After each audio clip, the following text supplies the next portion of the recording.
السلام علیکم، میں احمد بات کر رہا ہوں لاہور سے۔ آپ پلیز مجھے بتائیں کہ این سی پی ایل اور پی پی ایل، اگر ان دو شیئرز کو ایک سال کے لیے ہولڈ کیا جائے تو کیا یہ ٹھیک اسٹریٹجی رہے گی یا نہیں؟ اور دوسرا یہ بتائیں پلیز کہ پی اے ای ایل کو بھی اگر ہم ایک سال کے لیے ہولڈ کر لیں تو کیا اس میں کیپٹل گین کے کوئی چانسز ہیں یا نہیں؟ اللہ حافظ۔ السلام علیکم سر، میں احمد بات کر رہا ہوں لاہور سے۔ آپ سے ایک بات پوچھنی تھی۔ اسٹاک ایکسچینج کے سلسلے میں کچھ لوگ ہیں جو کہ آن لائن ورکشاپس منعقد کراتے ہیں، ان کا نام میں ایک ایگزامپل کے طور پہ میں ساتھ ایک میسیج میں لکھ دیتا ہوں، جن سے آپ کو معلوم ہوگا کہ میں کن کے بارے میں بات کر رہا ہوں، اور یہ اس لیے ہے تاکہ آپ اس میسیج کو ایسے ہی نشر کر سکیں بغیر کسی نام کے مینشن کے۔ تو وہ اس کے نا پیسے بھی چارج کرتے ہیں۔ تو کیا آپ کے خیال میں اس طرح کی ورکشاپس کو لینا فائدہ مند ہوتا ہے یا صرف یہ ایک مارکیٹنگ گیمک ہوتا ہے اور اس سے کوئی فائدہ نہیں ہوتا؟ وہ کہتے ہیں کہ ہم آپ کو کچھ ٹولز دیں گے اور آپ کو کچھ اس طرح کے یوزیبل ٹپس دیں گے جس کے تحت آپ کام کر سکتے ہیں۔ اگر ان صاحب کی ورکشاپ افیکٹو نہیں ہے تو کیا ایسے کوئی صاحب آپ ریکمینڈ کر سکتے ہیں کہ جن کی ورکشاپ ہم لے لیں تو ہمیں ایک اچھی نوحہ ہو جائے؟ کیونکہ میرا یہ خیال ہے کہ تھوڑا سا نالج کے ساتھ، اگر آپ ایک اسٹرکچرڈ نالج کے ساتھ اگر آپ اسٹاک ایکسچینج میں آتے ہیں یا کسی بھی کام میں آتے ہیں تو وہ زیادہ بینیفیشل ہوتا ہے۔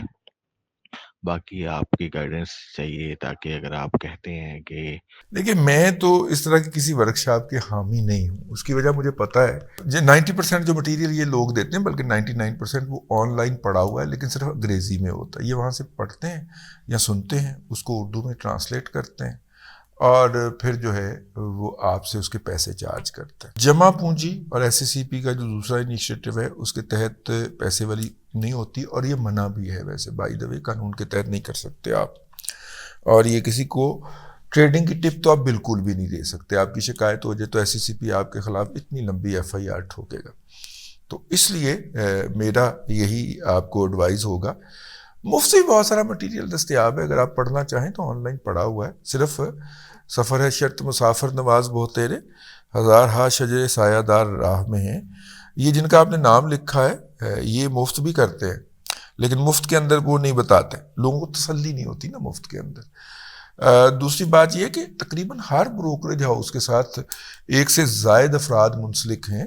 جے ایس کے ساتھ جیسے وہ ہیں ہمارے دوست، وہ روزانہ اس کا اپڈیٹ دیتے ہیں، لیکن وہ تو خبر نما اپڈیٹ ہوتا ہے نا۔ ایڈوائز بھی کرتے ہیں بہت سارے لوگ، ان میں سے بیشتر آپ کو مس گائیڈ کر رہے ہوتے ہیں، اور اپنے بروکریج ہاؤس کا شیئر جو ہے وہ آپ کو اٹھوانا چاہ رہے ہوتے ہیں، یا آپ سے خریداری کروا کے اس کے بعد اپنا مال بیچنا چاہ رہے ہوتے ہیں۔ تو ہے، چلتا ہے، یہ کچھ انہی میں بھی ہوتا ہے۔ اور 2002 کا جو سٹاک مارکیٹ کا کرائسس تھا، یا 2008 کا، اس میں تو عارف حبیب صاحب نے یہ کیا تھا، بینک آف پنجاب کے اندر لیوریج فنانسنگ وڈرا کر لی تھی، اور کرائسس آ گیا تھا مارکیٹ کے اندر، مارکیٹ بند کرنا پڑ گئی تھی۔ تو یہ لوگ اپنے بھی اس میں سے الو نکالتے ہیں۔ یہ اگر تو آپ کی ایج جو ہے نا وہ آپ ٹین میں ہیں یا ارلی 20s میں ہیں، تو پھر تو آپ یہ چیزیں کیجئے سیکھنے کی کوشش۔ یہ جو جتنے بھی یہ سافٹ ویئر وغیرہ ہیں، اور یہ کوئی اتنی بڑی راکٹ سائنس نہیں ہے، ڈاٹا آپ نے ڈالنا ہے ایک شیئر کا سافٹ ویئر کے اندر، اس نے فیوچر پریڈکشن کر دینی ہے کہ یہ یہاں تک آپ جا سکتا ہے، یہاں تک لو جا سکتا ہے، اور ایگزیکٹلی کسی کی بھی نہیں ہوتی، تھوڑا بہت جمع تفریق کا اونچ نیچ کا فرق ہوتا ہے۔ بہت سارے لوگوں نے ایسے گروپ کھولے ہوئے ہیں جی، میں ان گروپس کا ریگولر وزٹر بھی ہوں، وہاں تک ہی جاتا ہوں جہاں تک فری دستیاب ہے، لیکن وہ اس کے اندر بتا رہے ہوتے ہیں کہ جو ہمارا پریمیم گروپ ہے وہاں پہ ہم نے یہ ٹریڈ کروائی، یہ کروائی، وہ کروائی۔ یقیناً ہوتے ہوں گے، آپ ڈھونڈ لیجئے ان کو، میں تو کوئی ریکمینڈ نہیں کر رہا آپ کو۔ دوسری بات یہ ہے، جہاں تک آپ نے ایم سی بی کی بات کہی ہے اور پی پی ایل کی بات کہی ہے، تو ان دونوں کو کیپٹل گین کی بجائے اگر آپ اس فلوک کے نام کے اوپر رکھنا چاہیں، جب ان کے پے آؤٹس جو ہیں وہ سرکار سے ملیں گے تو آپ کو ملے گا، تو that will be fine, that will be fine.